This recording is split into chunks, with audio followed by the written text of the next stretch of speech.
What's up? What's up, dude? Cool. So we're on another podcast. Yes. That's awesome. Man, how cool is it? We just ran into you guys at the beach the other day. It's Dude, fun. that's what I love about Maui. I know, it's so small. It's like, it really does feel like a small town for the residents, at least. Dude, I love it. I explain it to people, and this might be a terrible way of explaining it, but I feel like it's accurate. It reminds me of a grown-up version of college. Oh, yeah. Where you're on campus and you see the same people at lunch, you see the same people at dinner, you see the same people out, in the rec fields or at the gym. Honestly, Kihei's, there's probably more people on a college campus than there is in Kihei. That sounds right. Yeah. There's like 10. Well, there's like 10,000. I think it's like 8,000 people. Oh yeah. So there's way more. Kihei. Yeah. There's way more people on college campuses. Yeah. Cause how many are there college campus? I think the one that I went to, 30,000. Yeah. I think it was 30. I think that probably only 15, maybe not even 15 lived on campus, but a lot lived close, Okay. And then I transferred to a private school that I think was only like 2,000. But most of them lived on campus. I know. I see people I know all the time. It's interesting because you have so many visitors, like 3 million a year that come into to Maui. Yeah. That are not of Maui. But then it's like, it makes it so that when you do see those friendly faces that are familiar, you're like, oh, I can spot you now because there's literally like, okay, 8,000 in Kihei. Yeah. And you see the same faces all the time where it's like, I see the waiter at Pint and Cork at the gym and at the store. And I see you just randomly run into you guys at the beach or somebody else at the beach and go to the gym. And I see 15 people that I know. And I love that because I love hanging out with people and talk. So every once in a while at the gym, I'm like, please don't talk to me. I'm going to put my hat low. But most of the time I love talking with people and just so I love that about Kihei. I love the small town vibe. Well, how cool is it? You guys can literally just walk to that spot that we love. Oh, Keawe over there. It's like, it's a minute and a half walk. I know. Running, I can do it in 25 seconds. Wow. Can you actually? Yes. Like, when was that? When you were in shape or? No, I'm down 20 pounds right now, baby. Are you actually? Uh-huh. Geez, that happened fast. Yeah, I mean, it's probably mostly 16 of its water weight, but because you didn't eat for 3 days. Didn't eat for a little over 3 days. And then the fourth day I did bone broth, avocado, and eggs.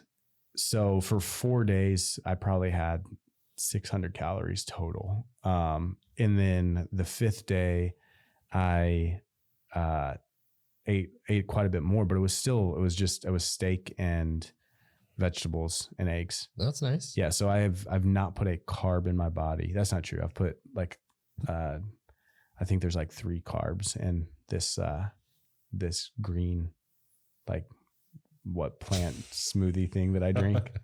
So I've had 3 carbs. Wow. But I've had that twice. So I've had 6 carbs in the last week. Letting yourself go. I know. Any wine or beers or anything? No. Really? Nothing. Wow. Proud of you, man. Dude, I am good for you. I am the epitome of health. The epitome. If we're taking just the last week. No, not even the last week. What I'm doing is so unhealthy. It's purely to have this competition, give you some decent outcomes.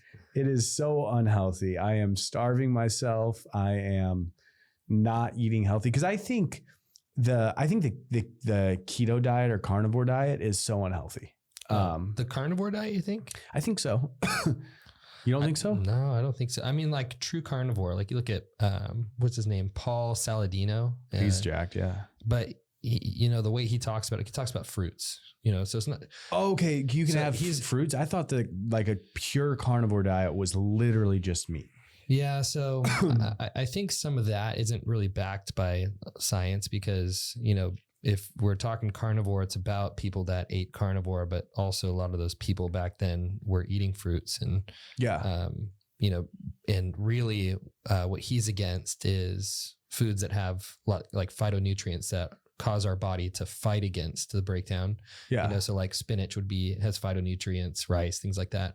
But fruits are actually really easily digestible and healthy. Certain fruits. Oh yeah. So then I'm on board with the carnivore diet. Yeah. Well, at least that version. I know there's a bunch of different types of diets and stuff. Yeah. I think keto, for instance, the no carbs. Right. So higher fat. Yeah. Higher fats, higher I think your body needs carbs to function. At the end of the day, though, it's like it's however you can still stay in a calorie deficit to lose fat. Well, that's why my favorite diet, which it takes longer to do, but is just counting macros. That's my favorite. Like, hey, if you're, daily caloric, not intake, whatever. Basal metabolic rate. Basal metabolic rate. Your basal metabolic rate is, 2,800 calories. If you eat 2,000 calories a day, you're going to be burning 800 calories, and there's 3,500 calories in a pound, I think. Yep. Yeah. So then, once every week you're losing a pound. And if you just do that consistently for 52 weeks, you'll drop 52 pounds. And a lot of that'll be, you'll add on muscle because you're still hitting your protein goals. You're still hitting your, I like that. There's actually a lot of crazy science around like body manipulation and things like that. And then there's also things where like Dr. John Berardi, who he's the owner of Precision Nutrition. Mm-hmm.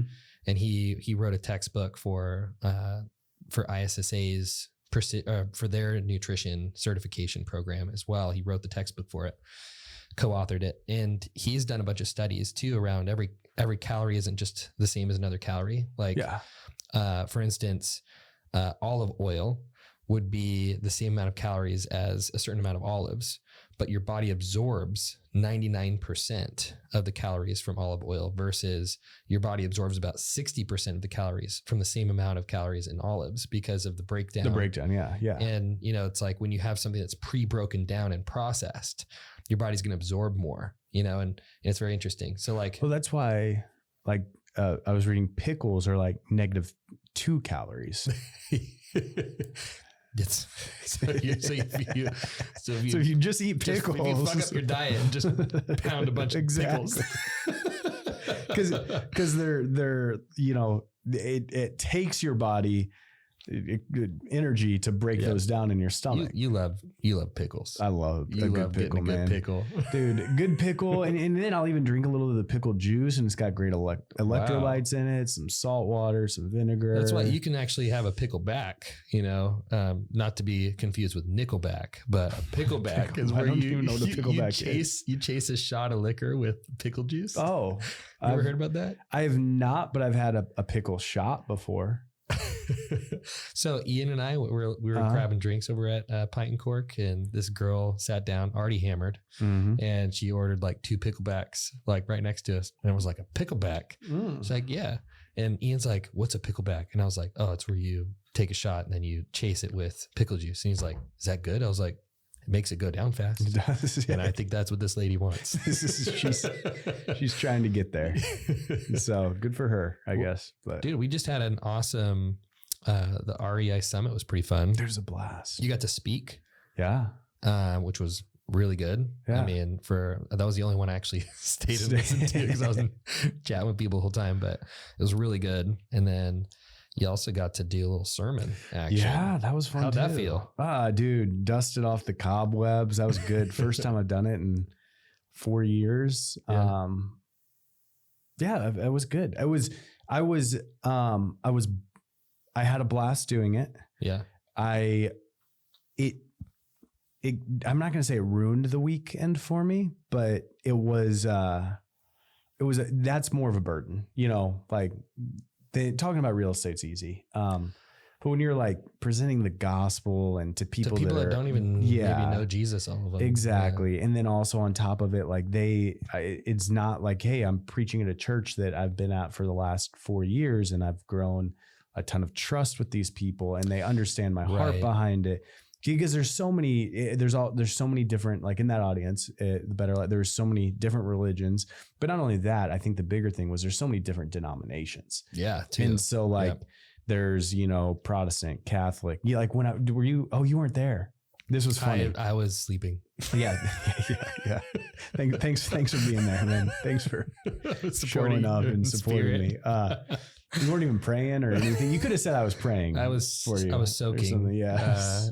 Yes. The Lord made me lie down in the green pasture. But so I think there's a lot of Catholics there. So I didn't know this. I've never actually been to a Catholic church. Really? Nope. A lot of squatting. I'm sorry. A lot of lunges. in pews. In pews, Yeah. so it's a workout. Well, Yeah. so one of the funny things that happened though is like I was like, hey, can you guys join me in prayer? And I was just gonna pray. I was like, hey, dear God, thanks so much for just allowing this to happen, and you know, we invite your spirit here. So just and I go, dear God, and then the entire crowd goes, dear God. Oh, like liturgical. Yes, it was liturgical. And I was like, and it threw me off. I was like, you guys don't have to. And then I was like, fine, who cares? Do it. Dear God. And so they prayed out loud. And now the women only? Yeah. And now the men. It was so like it was that. a little clunky. Yeah. That was just having that burden of like, hey, there's different religions here. There's different denominations. Yeah. And because it was on the schedule, people knew that it was coming.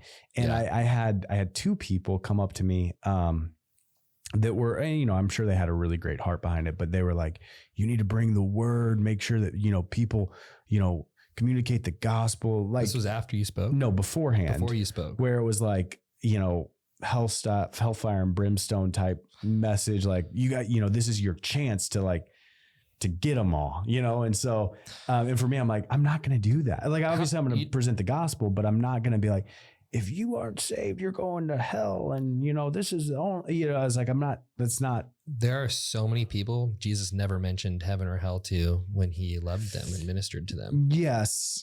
Paul never mentioned hell in all of his letters. It's like, yeah. So it's very interesting. But there are people that are like, this is our chance. This is like, we got them, you know? And so there was just this like weight of communicating it. And then also I really wanted it to be practical too, for the people that didn't go or that don't go to church. And actually that one of the highest compliments I got was from somebody who came up to me and was like, hey, I don't go to church.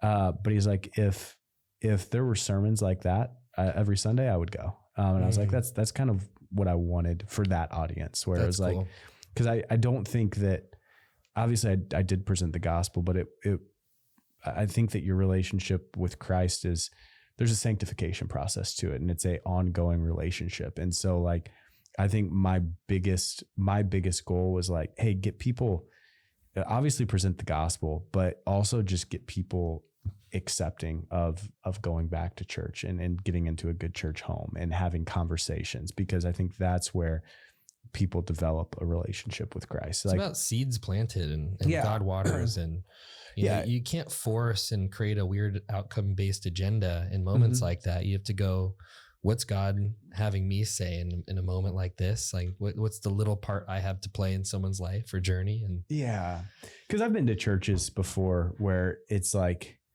it's all about the hands raised, you know, where it's like, how many people can we get? But they also, I see you in the back. Okay. I see you. Yes. Okay. Yes. I see you over there in the corner. Yes. Okay. You're like, And they play so much on emotions where it's like, we could do that. Like we could cue the piano, please? Yeah. We could get the piano behind us, get the haze going in the background. I could tell a really emotional story, have everybody crying and be like, you know, hey, God's with you in this, which is true. God is with you and all, but I'm sure God uses that stuff. But to me, I think he does. Yeah, for sure. But I'm saying sometimes it feels a little manipulative. Like, why not just be like what you're talking about?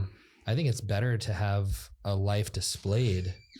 That helps people encounter God. Like someone spending time with Cameron versus hearing him speak on a stage one time. Yeah.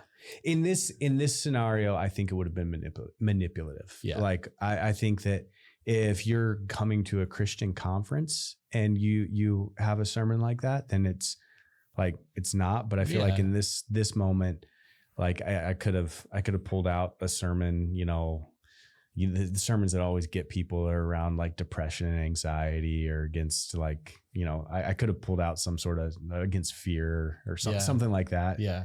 And told a really great story at the end and tied it. Like sales presentation.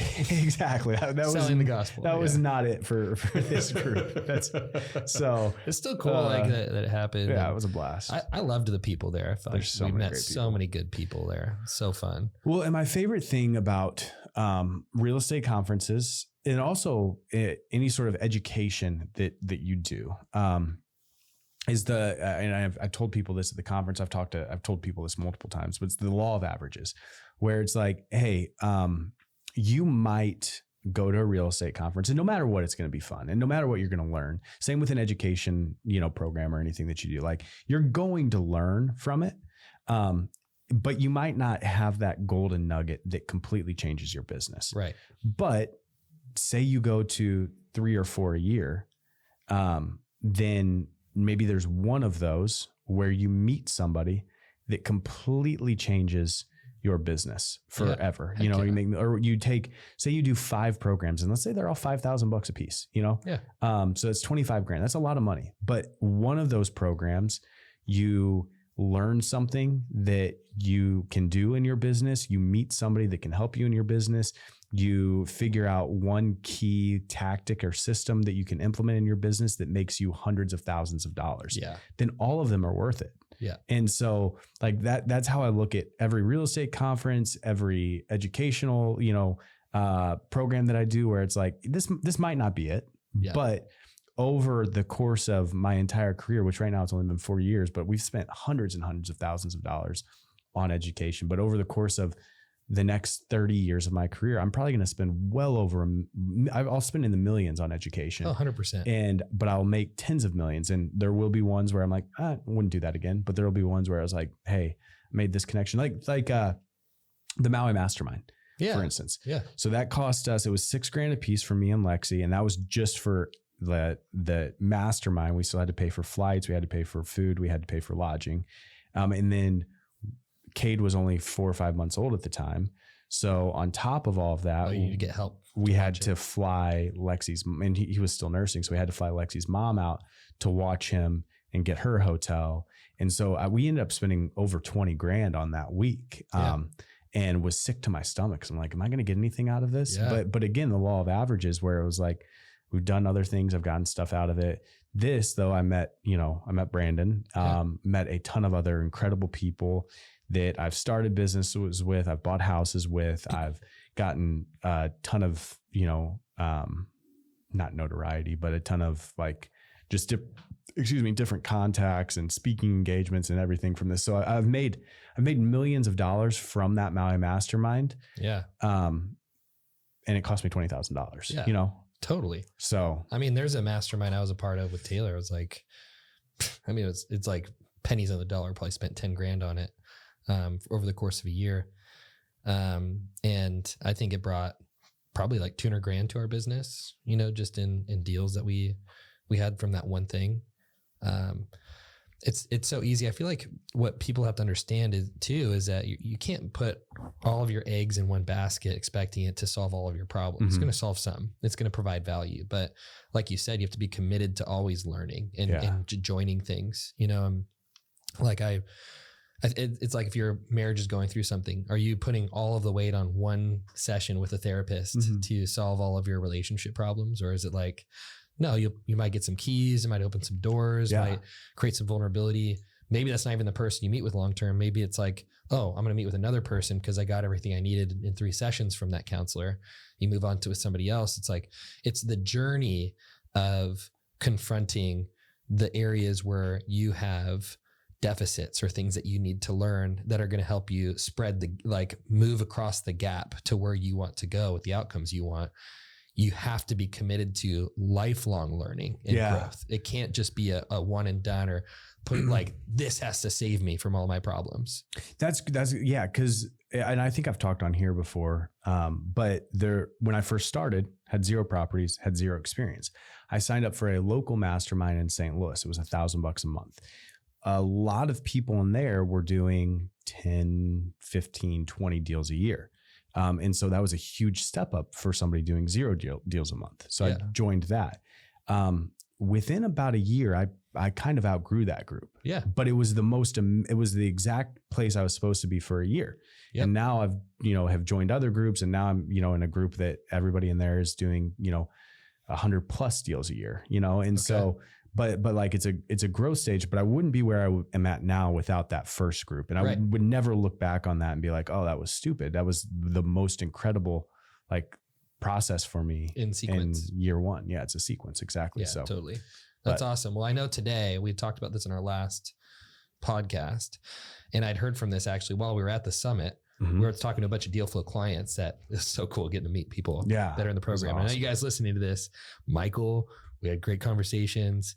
Grant, great conversation. Lots of people that were there. We had great conversations. And Snyder's, they were there. They were awesome. I know. It was like TC and Melanie. Was it Allie and Daniel were there? Ryan Miller was off. Yeah. Ryan, Amir. Yeah. Amir. Caitlin, Brandon. I know. Grant. Yeah. It was so fun seeing them. There was a lot of great people. It was there. cool. My off topic, my biggest regret was, which was just, I was so busy. We should have done like, even if it was on the Monday or the day before it started, we should have flown in a day early and told everybody and done like a big thing dinner like on Thursday night. It's hard not to be ambitious thinking like there's going to be time. That's exactly. I was like, we'll for sure find a time. And then once it started, so next time we should just say, hey, everybody fly in a day early. More planning. We're going to do a big event Thursday night for the 35, 40 people that are here. And that was my biggest regret. Yeah. I feel that too. We did get like a couple lunches that were awesome, but yeah, you're right. It's not the same. Yeah. I didn't get any. You didn't get to do that. No, I did. I mean, I was pulled in a million different directions there. Sure. Being the co-host of Better Life and having a ton of responsibilities with speaking and helping with being on some content for Better Life and all of that. So I was just pulled in so many different directions that, next time. Yeah. Next time. Now we know that we probably can't do it during those 3 days. So we just have to do it the day before or the day after. I think day before would be great. Yeah. Because then the rest of the conference, like that camaraderie is already there. Yes. Yeah. We should have, again, knowing what we know now, tell everybody fly in on Thursday and we're going to rent out a place and treat everybody on Thursday night. Yeah, totally. We'll do that. So, getting back to that conversation though, I was chatting with some of our deal flow people and they were like, dude, we want to know what Lexi does in the business, your wife. We also want to know, like, how do we get a project manager in there? And that's something we mentioned on our last podcast is like, how do you replace the project management side of the business so that you as the owner can focus more primarily on getting deals and making money? Yeah. Because I think as an owner, that should be your top priority is you're the deal. You're the rainmaker, for the business. So I guess like maybe you could expound on first, like what are your individual roles and how have those developed in the business for like investing? Yeah. So let's just start from day one. Yeah. Let's start from day one. Day one, Lexi and I didn't really have set roles, but I was the person that was out there finding deals. And so it just kind of happened that Lexi took over project management. I mean, she also didn't have a background being the top salesperson in Nordstrom shoe department. Good old Nordstrom. So naturally shoes. That would be your role you took. Exactly. Awesome. I did crush it in women's shoes at Nordstrom. Awesome. I was incredible. Awesome. So, what was I gonna? So anyway, when we started, I was fully committed to sales, and finding deals, and then it just kind of happened where it was like Lexi was on the project management side of things, and she did not have a background whatsoever in project management. She did not have a background in construction at all. She didn't know anything about construction, but it was just what happened when we started, and it actually was so helpful because I was able to commit 100% to finding deals.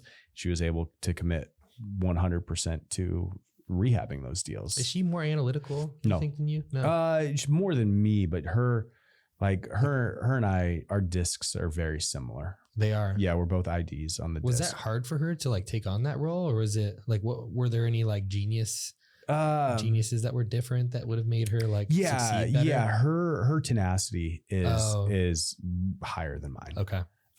In the sense like on the working genius, her tenacity. So my working genius, like my frustrations are enablement and tenacity. Oh wow. So I'm a galvanizer, invention and galvanizing, I think, and then wonder. I'd have to wonder. It could be like one of your the working competencies. Oh you have your genius, your competency, and your frustration. Right. But I like to be a dreamer. And then And I like, what I say is I like to take projects from 0 to 20. Yeah. And then go do another project and start a bunch of different projects and let other people handle them. And so Lexi's for sure a finisher. Yeah. And so, but she's not analytical at all, but she's definitely is more tenacious than I am when it comes to stuff like that. So she was really great at that. It's awesome. Where it's like, I can get the deal under contract, but I don't want to think about it from here on out. Yeah. So and Lexi handled it and did it really, really well. But we were buying so much in the first, 6 months that we realized really quickly that she would not be able to do it. Cause she was also, on top of that, she was running our rental properties and our property management at the same time. So she was like, when projects would get done that we were keeping as a rental, she was finding tenants for those properties. Like it was crazy. We were busy that first year. Sheesh. And so we hired on a project manager. And when we were hiring on the project manager, I would say this for anybody that's listening, this is very, very important. When we were hiring on a project manager, and I absolutely love the person that we hired, we didn't know what we were doing. And so for us, a project manager was like, "Oh, you're good at construction. We want you as a project manager." Oh.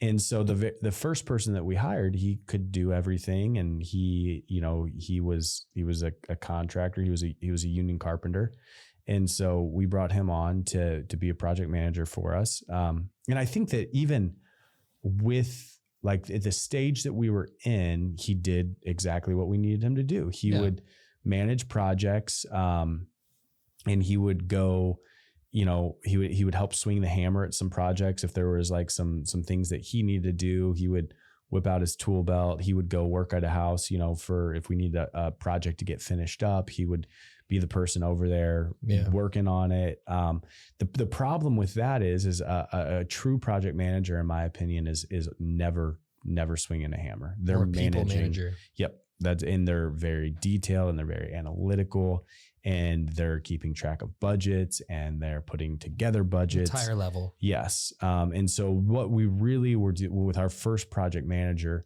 who again was absolutely great, love him, such a great guy.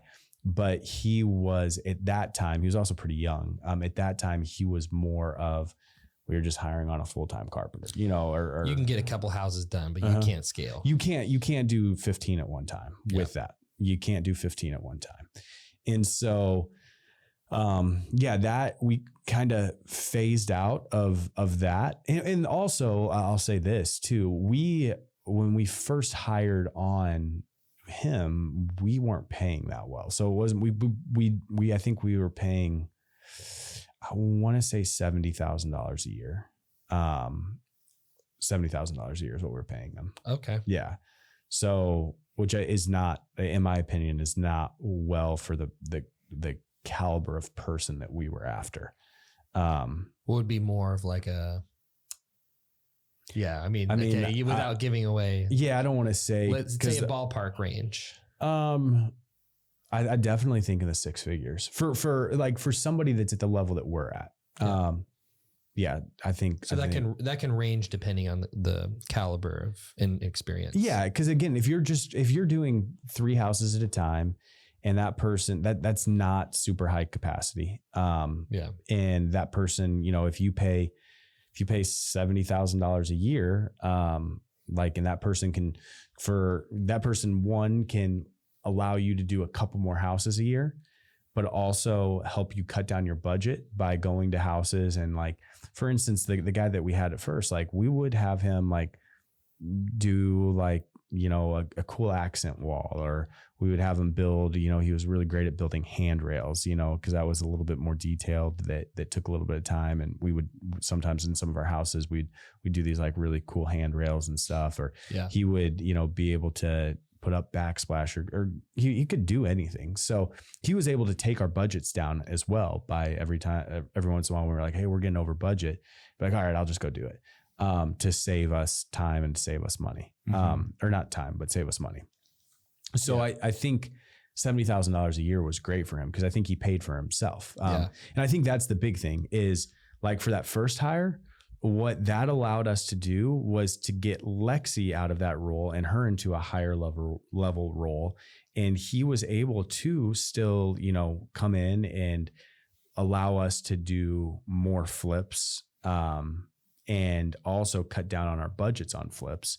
And so he for sure more than enough paid for himself just in that. Well, that's like, that's the whole reason you would hire somebody like this is for leverage. Yeah. That means there needs to be a lever that it's like, I can't focus on this lever. It's way bigger than this one. So I need to get somebody on this lever so I can get someone, so I can spend my time on this way larger lever. Yeah. But what people do is they go, I want to hire this person, but then they don't do anything with their time. Yeah. It's like, well, you didn't make any more money because there was no lever you can control that would have made your business more money. Yeah. And so what Lexi did when we hired our first project manager, she still managed him, but didn't have to be in the weeds on every one of our rehabs. Yeah, that's good. So it was able to buy back a ton of time from being in the weeds on every rehab. And then she was working more on our business in the sense of she was over financing, she was over bookkeeping, she was over the rental property side of things, the property management side of things. She helped with contract to close. And so she was just overseeing all of these other departments within our company. And I say departments because it's not like we have a full team, but she was over all these other things that we need that we were dropping the ball on because we were so focused on rehabs. And so bringing him on helped us just to systematize our business a lot more, because now Lexi was not working in the whole saying like working in your business. Now Lexi was working on our business, or like, hey, what are the systems and the processes that we need to be able to scale? And so moving Lexi out of that allowed us to do that a ton. And so that was kind of the first step. And that was in year one. We were not doing we were doing a ton of volume, but we were very new to it. But I think for anybody that wants to scale, probably your first hire is that project manager. And do you think sometimes people need to bring on a partner though too? Cause like if you didn't have Lexi, what would you guys have done? Yeah. So I would say yes and no. Okay. The reason I would say no is because that is a job that you can hire out for $150,000 a year. Which part? Project, like a high level, great high So capacity. if you didn't have Lexi in the beginning, like what would you have done to get to find a project manager? I wouldn't have had the money to pay for that. So I probably would have had to partner, but then a lot of time like that's hard to, it's hard to divorce that, unless it's just for us, we just got super fortunate that we didn't do that. There's a lot of people in our program that have figured out how to do it without a partner. Yeah. I think you have enough money. Yeah. I think you do it without a partner, and you're doing a lot of work because you're finding the deals and you're managing the projects. But I think that for us, we were able to scale so fast because we both were in our lanes and we're able to do that. But I think that for a lot of people, if they don't have that person that's running the project management role, you can do it yourself. Yeah. And as you're scaling, I don't think you need to be doing that many deals to hire on a project manager. Because let's say your average flip profit is $30,000. If your average flip profit is $30,000, your project manager only has to help you buy 3 more houses a year. And I would, it makes sense. I would almost guarantee you that if you can get out of managing projects and be focused full time on deal flow, you're going to be able to buy more than 3 houses a year, and so I don't think that you don't need to wait a long time. Well, it seems like the first levers are you build up enough deal flow, enough income, quit your job, get that time back. Mm-hmm. Then you use that time to build even more. Then you do take a chunk out of that income, pay a project manager. So you can get even more of your time back on the high quality stuff. Yeah. So let's talk about like, if you were to go hire a project manager from scratch right now, like I think a cool thought experiment was what we did last time. You're in a new market. how do you find deals? Well, let's say you're in a new market, you have all your deals coming. How would you go about hiring a new project manager in a place that you had just built deal flow? You maybe didn't have that, like you have a network maybe, but like, how would you go about hiring that person? Hiring a project manager? Yeah. So for me, I'm a huge disc fan. Yeah. I love the disc. And I'm just speaking off of our current project manager's disc, and also just what I know about the disc. I'm certified in it. And so, what I would say is you're looking for a high S and C, which the S is extremely administrative. S is steady. C is administrative, analytical. That's what you're going to want some I and D, but not, it doesn't have to be a ton. Because on the people management side of things, you want them to not be like a yes, exactly. You definitely need some I, and ours is great with that, where he's probably, but it doesn't have to be off the charts, because they're not going and doing sales. They're not going, they're just, I mean, you have to work with the contractors that are at your house, the subcontractors that you have, but it doesn't have to be incredible. You don't have to be like the most amazing person with people at all. So like for us, our project manager is a very high S&C. And so what that means is that he's going to track everything religiously. Like if you saw his spreadsheets, you'd be blown away on every single house. We know exactly down to the penny what we're putting into it. We know what we're doing before we get into it. Did he bring all his own playbooks to the table? He brought, okay. He brought a lot. So you didn't have to train him on like, hey, here are the things I need you to. Yes. And so that was another huge thing for us, was we did have so first of all, we had our first guy, who is great, but we had to train him. But we didn't know, I guess, how to train him, because we were in new territory for ourselves. Like we didn't know how to train a project manager. Like Lexi had been doing it for 6 months, and we were growing at such a fast rate where it was like, we never stabilized, where Lexi could be like, all right, let me build out all these playbooks we were just flying by the seat of our pants. And so when we brought in our first guy, he kind of got plugged into that of like, hey, we don't know how to track a budget. We don't, here, take a picture of all your receipts and upload them into Google Drive and like just continue going, and so that's something that we did get really fortunate with, is that our project manager that we hired, he was a project manager. He had done it at a very, very high level. He had done it for, some hedge funds. He had done it for a cell phone company where he would go and build cell phone towers all over the United States. He had done it for a flipper, a high level flipper. So he had done it before. How'd you find him? Next door neighbor. No way. Yeah, are you serious? Crazy. Yeah. Wow. You're super fortunate. Just got to talking. You're like, are you looking for something new? Yeah, or? That's exactly. Yeah. Yeah. So he had managed like some, I think he was the lead project manager on turning over a 365 unit apartment building. Jeez. Where it was like every time somebody moved out, you got in there and you turned it over, and they'd bought it and they were turning it over time and rehabbing everything. So he had his systems and processes all dialed in. So we were able to bring him over, and he knew, like, he had his systems, he had his processes. And so then the only thing that we had to do was just figure out how that worked within our business, which was that's amazing. Pretty easy. Yeah.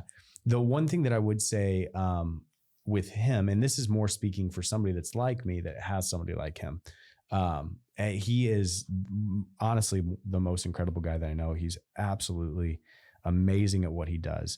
The one thing that that we have sometimes butted heads on, especially at the beginning, and butted heads is a strong word. We've never really butted heads, but I am very bad at giving people direction. And I think so he felt unclear. Yes. And that's my fault, because I just want everybody to think and act like me. And so for me, I don't want direction. I want to figure out my own way. Like I want, hey, here's the overarching plan. Now, like, just go for it.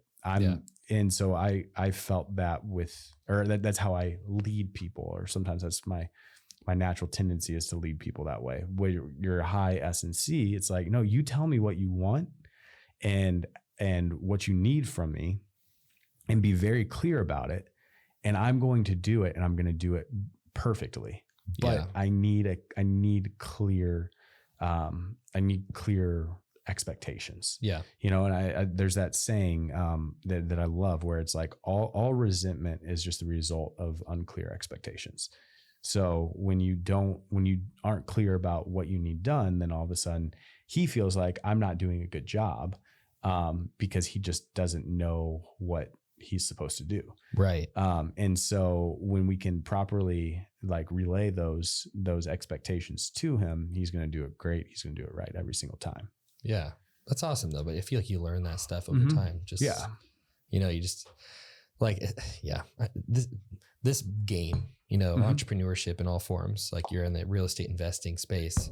I'm in my own stuff. Stop hitting my microphone. It's a big bottle. I'm drinking sparkling water because I am like, it gives my mouth something. Yeah. No, it feels like something special. Yeah. It's not just like, it's just water. Yeah, exactly. a little special something. So yeah, it's cool. Yeah. I feel like, you know, this whole space, you just have to know, like, I'm going to set myself up for lots of failures and like many failures. It's like, doesn't draw a conclusion over me as a person. And if I know that I'm not a failure as a person, I can go through a lot of failures. Yeah. And know that success, I'm going to find success on the other side. Managing people is one of those things that every person is going to fail at. Yeah. You know, unless you're one of those crazy gifted, you know, coaches that jumps into your first sports team and crushes it and takes them to a championship. There are those random people that are like, why were you so gifted? But usually you see those people, they were in a family where they were maybe the firstborn child of like a family of like 8 people and grew up learning a crazy amount of responsibility. But even then, that's training and skill development at a young age to develop that person into the person that can coach a team like that. Yeah. And I feel like that's all this game is. If you're committed to learning, you can figure it out at some point. Yeah, exactly. And so, and you said this earlier, and I think this is important for everybody that's listening when it comes to a project manager, when it comes to almost any hire, honestly, is you are going to feel like you're taking a step back for a very short time. With the project manager position, I think it's for a very, very short time. If you do what you're supposed to do and they do what they're supposed to do. Yeah. In the sense that, like, when we hired on our first project manager, it was like, oh, we're taking a $70,000 hit to our income this year. Yeah. So, and that's, you know, that's how everybody feels. But if you do what you're supposed to do, which is, hey, I'm using this to get time back to where I can go buy more houses. Within a couple of months, you're all of a sudden going to be like, oh no, this was the best hire ever. Yeah. And then as we leveled up and we found another person that we have paid way more than that, it felt like a step back where it's like, oh my goodness, we're paying somebody a ton of money. And with him, it was almost immediately where it was like, oh my goodness, he's changed our business in only a month or two, where it's like, we know where every dollar's going now. We know, like, we can scale, we can do 15 projects at one time and still feel not okay. 15 projects is a lot, but we can do that, you know? And so I think that's important, where it's like, every time you're hiring somebody, it feels like a step back. And I think that even for us, there's a scarcity mindset, scarcity. Did you say scarcity or scarcity? You say scarcity? Scarcity. You say scarcity? I say scarcity. I like scarcity. Scarcity. It sounds like Scarface. Scarcity. A scarcity is scarcity. Scarcity. A scarcity. If you say it enough times, scarcity, it's going to just not even sound like a word anymore. Yeah. Like, you know what I like saying too, that's a little bit different, instead of niche. I like niche. I like niche. Niche sounds like French. You got a niche down. Yeah, you got a niche. That's probably how it should be said. I love, because a lot of people say niche. But what about like caramel? You say caramel or caramel? Caramel. You say caramel. Caramel. I don't trust people that say caramel with anything. I'm just kidding. Yeah. No, I would agree. Caramel. Sorry for bringing us out, but you're welcome, audience. A lot of people have a scarcity mindset around around hiring somebody because they immediately feel like, hey, that's a hit to my income. I was just talking to somebody the other day about this, where they're on pace for 15 flips this year. And he does both. He's the project manager and he finds deals. And he's like, it's so hard because how his business has been running. He's like, I focus on finding deals and we find a bunch of deals really quick. But now I have to take all my thought and attention over to managing these projects. And so we don't find deals. And as these projects start going and I get a little bit more bandwidth, and then I can go over to find deals, and we find deals, but then I have to focus on them. So it's like this cycle. And I was like, well, why don't you just hire somebody? He's like, and for him, it's exactly, well, I don't want to pay somebody, $70,000, $100,000 a year to do this. And we just had that conversation where it's like, do you think that if you could open up your schedule to 100% focus on finding deals, maybe you spend 5 hours a week still managing that project manager, like, I'm just making sure that everything's going well and he's doing the right thing. Do you think that you could, how many more houses do you think that you could buy? And he literally said, I think I could probably double the amount of houses that I'm buying. So I could go from 15 to 30 houses. And again, let's say that you're making $30,000 on every single one of those houses. What is that? 15 times 30? Is that $450,000? Yeah. So you're saying you're scared to hire somebody for $100,000 a year that's going to allow you to make an extra $450,000. That just doesn't make sense. I think a lot of those people really are so risk averse. I was talking to, this is a guy that we were talking about earlier that you said's crushing. I chatted with him at the conference, and he just, he got laid off from his job and he went full time, and all of a sudden he like doubled, tripled his business. But last time I spoke to this same guy at the conference we went to before, who I'm talking about. We mentioned him this morning as one of the possible SMEs that we were looking into. Yes. Yeah. So I was talking to him. I ran into him at the gym while we were at this other conference. And I was like, dude, how are things going? He's like, well, I got laid off. I was like, bro, I'm actually kind of happy about that. Yeah. Like, that's all people need. What happened to business? And he goes, we doubled and tripled our income from it. And I was like, dude, it's amazing. That's awesome. Like, and he's happier now. He's so stoked. And he was so scared to lose the surety and the certainty of the income he had before, although it was way lower than what he's making now. And I think it's that risk threshold that we all have that we have to face at some point. When I quit my job to go in entrepreneurship and go all full time into my business with Sammy, I interviewed 3 friends. I called them up, 3 friends that had 6-figure jobs, because I was making good 6-figure income and working for Alex Hormozy and learning so much too. And I interviewed all these guys because I was like, I need to get past this fear. Yeah. This what if in my head, what if it doesn't work? And so I interviewed these guys and I was like, so, you quit your job. What was that like for you? Like, were you scared? Yeah. Every person said the same thing. And the third person I talked to, I was like, this isn't really, they're telling me things I already knew. Mm-hmm. And one guy, he goes, bro, you have to just decide if you're an entrepreneur or not. And if you are, then stop living somebody else's fucking life.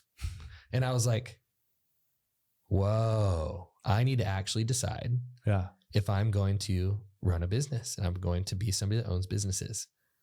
Because if I don't, then I'm going to actually stay doing this. Yeah. And I think people just have to decide to do it. Could you experience loss? Yes. But if you just keep playing the game, you will eventually win. Yeah. It's the law of averages, I think, is the language you probably described it as. And I think it's like, if you just persevere in this game, if you just learn the right skills in proper sequence, you will succeed. Now, will there be maybe lows? Yes. Yeah. But if you commit to it, you will still succeed. And I think people need to get over that hump of just realizing you just need to make a decision. Do you want to run a business? Yeah. Yes. And I think even like you were saying, like last time, I think it's like a slingshot analogy. Yeah. You might take a step back in hiring this person and lose income, but you'll make a lot more. I think people have to think about this as a business. And when you think about it as a business, some people, they immediately start making money. They're so short-sighted that they start spending all that money.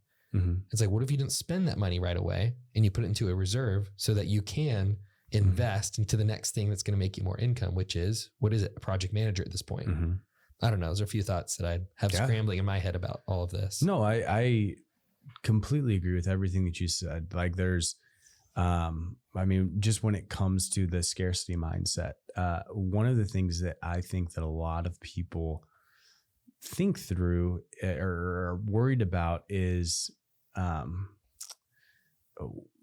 the finality in decisions. And I think that that's just, it's just not true. Yeah. Like, okay, you give real estate investing a shot and it doesn't work out. Like you quit your job tomorrow and you're all in for a year. And I get that, you know, some people need money to be able to do that because you're probably not going to make, you know, $30,000, $40,000, $50,000 your first month and projects take time. But you do that for a year and you realize, oh, this didn't work out. Then you go get another job. Like it's not final. Like I know that even in my own life where it's like, dude, everything falls apart. I'll go get a job. Yeah. Nothing will change. I'll still have my wife. I'll still have my kids. I wouldn't probably be living in Maui. Maybe I could. I bet I could probably get a good job. For a season. Yeah, I bet I could get a good job with my resume now. But my resume then, if everything did fall apart, maybe I couldn't. But yeah, I could go get a job. What you're describing right now is that you don't require things to be okay and to be happy. No, and I think a lot of people actually think they need things to be happy. This certain type of house, their preferences. I think our society, we've built such a false security around our preferences. And we think we need our preferences to be okay internally. Yeah. Yeah. And so when those things are threatened, I think it's like people are like, no, I can't do this without a 5, bedroom home. I can't do this without this type of car. I can't do this without living here. Yeah. No, I'm not that way at all. If everything fell apart, I could be fine. I could live in my parents' basement tomorrow. Yeah. With I think kids. That's why it makes you the person that can take those risks though. That's a good point. Does that make sense? Yeah. Cause when I quit my job, I mean, and granted, I didn't have any money, so I wasn't leaving this like incredibly high paying job, but you were talking about being scared. I was not scared at all. There was zero part of me that was like, hey, I'm nervous about this, or, hey, I want to, and I had like within the church world, this is not meant to sound arrogant, but like I was pretty set up within the church world of like where I'd worked, and the opportunities that I had and the speaking engagements and stuff that I had. Like I wouldn't say I was not a big deal, but I was on. You had the opportunities to be. A big deal. That sounds stupid in the church, but yes, like I know what you mean. I want to tread lightly on how I work, but yes, I was in a thriving. What? I'm a big deal. No, I was at a thriving churches that were well known, had great connections. Yeah. And so, and I don't know why I said that other than I just want people to know that I'm a big deal. I think what you were saying is that there was some level of like, I was set up in a certain industry and I gave that up. Yes, exactly. Yeah. And I gave it up, to go into real estate, but there was no, for me, there's been something so fun about the chase for me in a lot of ways. Yeah. Like building a business or building teams. Like it would not be fun to lose everything, but it kind of would be. Like for me, I would see it as like my next challenge that the next hill I get to climb. Yeah. That would be fun for me. The thing that's not fun and scares me to death is monotony. Honestly, my wife hates this. Not progressing. I don't love stability. Oh, I get. Yeah. Like it feels boring. Yeah, it's so boring. Like I love the fact that, every morning I wake up and there's a million fires to put out, and I don't know what's going to happen, and I don't know what opportunities are going to come my way. If you said, hey, you're going to, even within the church world, where it's like there's a lot more going on in the church world than like a typical 9-to-5 desk job, but it's still like the same thing. And since we've been an entrepreneur, I've started Revel City, 7 different businesses. Yeah. Actually 8. There was one that I started and worked on for 6 months with some partners, and I ended up leaving that. But like, so have been, there's just zero monotony. There's zero, like I'm all over the place, and I kind of love that. That's awesome. But here's the thing too, is you have permanently learned skills now. Yeah. So like we've talked about this in another episode. I think people that have scarcity mindsets are valuing their assets more than their internal assets. Yeah. So over the last 10 years, I now know I have skills that I can, if I lose everything, like we just talked about, it doesn't actually feel that scary to me because I can go out and make money again. Mm-hmm. If I had all of my attention back with none of the businesses I'm focused on, say all the businesses I'm focusing on in my life just dissipated, I would still know how to use my skills over the course of a year or two to build something. Yeah. And make money again. To build something, or even, worst case scenario, work a high paying job. Exactly. Like I think about that, where if everything did fall apart, I've built 5 7-figure businesses and have raised, over $100 million, and have, that's in flipping. So a lot of it's recycled capital, but at the same time have raised $100 million, and have, done hundreds of millions of dollars in transactions and managed teams and built teams. And like that's transferable to any industry. Heck, if I wanted to go for sure, get a job working at, anywhere, I would think that I could get a job. Probably. Yeah. I would hope so.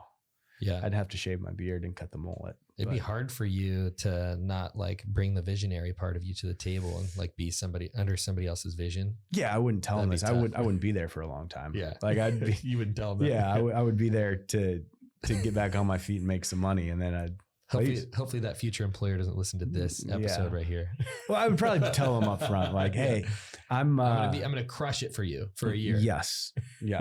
But yeah, I'm going to dip out. Yeah. At some point. But who knows? Maybe at that time in my life, I'm ready for, like, we still have young kids and stuff, but maybe once they start entering, hopefully that'll never happen. But if it did happen, or maybe there is, I was talking to a guy the other day who has crushed it in real estate, and he sold everything and put millions and millions of dollars into his bank account.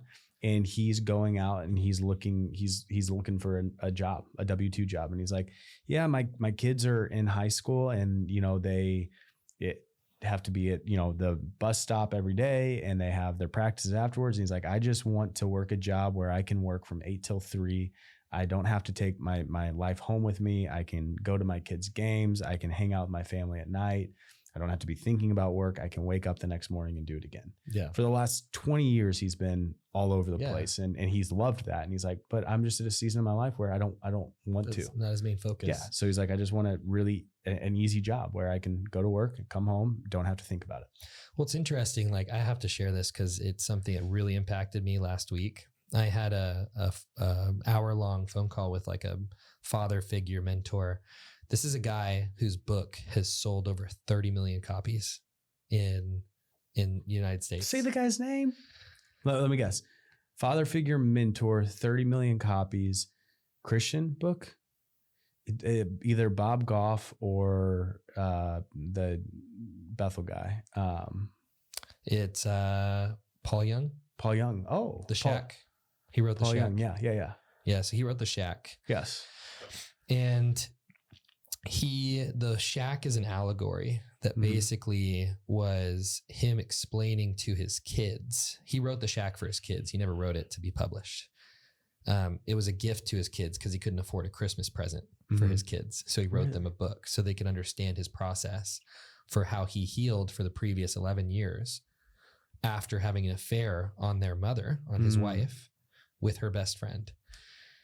Crazy, blew up their life. And he went on a healing journey and realized there was like crazy, tormenting things that just messed him up.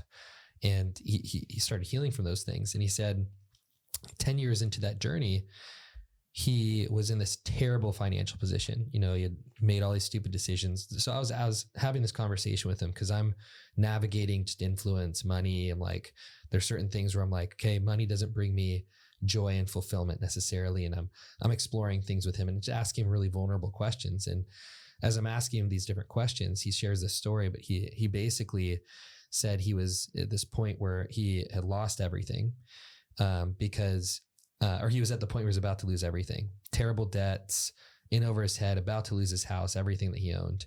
And he had 3 close friends that he said any one of them could have written one check to get me out of the entire situation.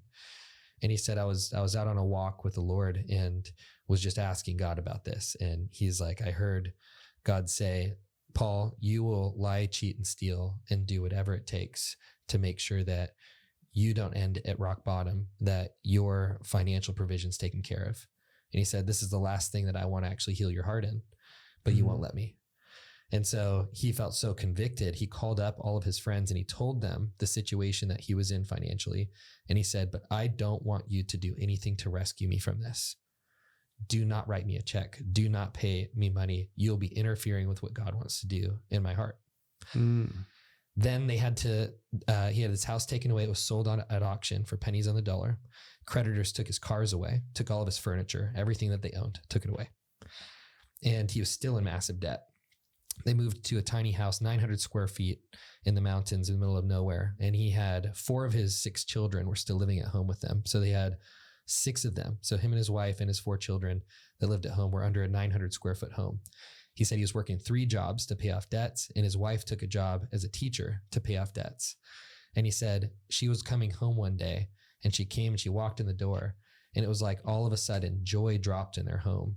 And he said, my kids will still say that those were the most fond memories of their entire life, was when they lived in that tiny home. I was working 3 jobs and we had nothing. Yeah. And he's like, then I gifted them the shack as a gift to my family. And it was like within a year, it was published and millions of copies sold. He said, we laugh about it like we never expected this, plan for it or anything. Like, can you imagine how ridiculous this is? And I was like, do you ever feel like the money competes for your affection? And he's like, never. He's like, because that happened to me when I was 50 years old. My identity was in place. God worked through those things in my heart and I didn't need the things. I didn't need the money. Yeah. And I think so many people are in those scarcity modes because they haven't arrived at different things like I haven't, you know? Mm-hmm. But I do think what you're talking about, it's like freedom is the ability to have those things and not desperately need them to be okay. Yeah. And honestly, I don't, there is a part of me that feels like we have been blessed. I mean, we have everything that we've done over the last 4 years has worked and turned to gold. But I do think that one of the reasons potentially is because we don't care. We genuinely do not care. Yeah. And I love money. I'm not saying that but I mean, I love the fact that we, got in 2 car accidents in the last couple of days and I'm not worried about it. Like I'm more worried about the time that it's going to take me to deal with insurance and all that stuff. Like you borrowed your nanny's car to go over to my house. Yeah. I'm way more worried about that than the actual cost and everything that it's going to that's going to come with it. Yeah. And so I love money's a valuable tool, but at the same time, I know just because we've done it where like we've been so happy poor. I grew up poor. I grew up, I saw my parents that my dad's a pastor. My mom didn't work. We lived off of a, $65,000 salary with 4 kids, and had the best childhood. And like, it's like the money doesn't matter. And I do feel like that's been one of the things that's helped us so much is because even when it comes to bringing it all back to the project manager. Bring it all back to the project manager. For me, what's fun is building. For me, what's fun is one of us has to do it. Bringing it back to the project manager. When it comes to that, like it's okay. It's money. It's money. And if it doesn't work out, it doesn't work out. But I'm not like the money that we're paying our project manager is it's whatever. Like, you know, so I still. You still know it's going to help you leverage and make more money. Yes. And that's great. But if it didn't, for whatever reason, even though it's very calculated and you know that would not happen, there's a very low likelihood you'd lose money. It's okay. Yes, exactly. Done. Worst case scenario, we're fine. Bow tie on the top of this conversation. Yeah, there we go. How do we do that? We're now in 10 minutes in, but we tied it back at the end. All right. I'm going to shut this ship down. I'm not going to give any context to what we're going to talk about next week because maybe we'll just do a little surprise something. But hey, who knows? Who knows? But this is super fun. I love these types of conversations too. And I like all the tangents. Hope you guys too. If you don't, then I'm deeply sorry because they're probably going to keep happening. It's not going to change. No. But we really appreciate your guys' attention. For those of you that are listening to the podcast or watching it on YouTube, we know that you could be doing so many other things with your time. So it's truly an honor that you give attention to this. If you guys are curious about getting mentorship with Cam or, learning from the different, resources that he has, coaching, education, all that stuff, because you want to expedite your journey to get results faster in your real estate investing business, honestly, just check out dealflowrealestate.com and you can check out free courses on there. I know there's like a free course you have with Brandon on there. That was pretty good. And then you can always book a call with our team. We never do any crazy, like manipulative or hard selling or anything like that. We just want to get to know you and understand if we can help. And sometimes we can't, but if we can, then we can talk about that. And then do you have anything else you want to add? No. Okay, cool. No. If you are enjoying the content, we'd love a review. I mean, pay it forward, pal. Pay it forward, pal. If anybody don't be a mooch. If anybody has a dope 1995 Ford F-150, I think mine is done. I'm looking for just like a beater that I can drive around. I want it lifted on some, I want it. It's got to look good, but it doesn't have to look good. Like that's the whole purpose of it. Yeah. It's got to. We'll trade you. Yes. A deal flow mentorship. Done. He already said it. Done. If you have that, we will trade you. I want a Cameron will mentor 1995. It can be in the 90s, but just send it out to Hawaii. Something sick. Take care of the shipping. Awesome. All right. We'll see you guys on the next episode. Later.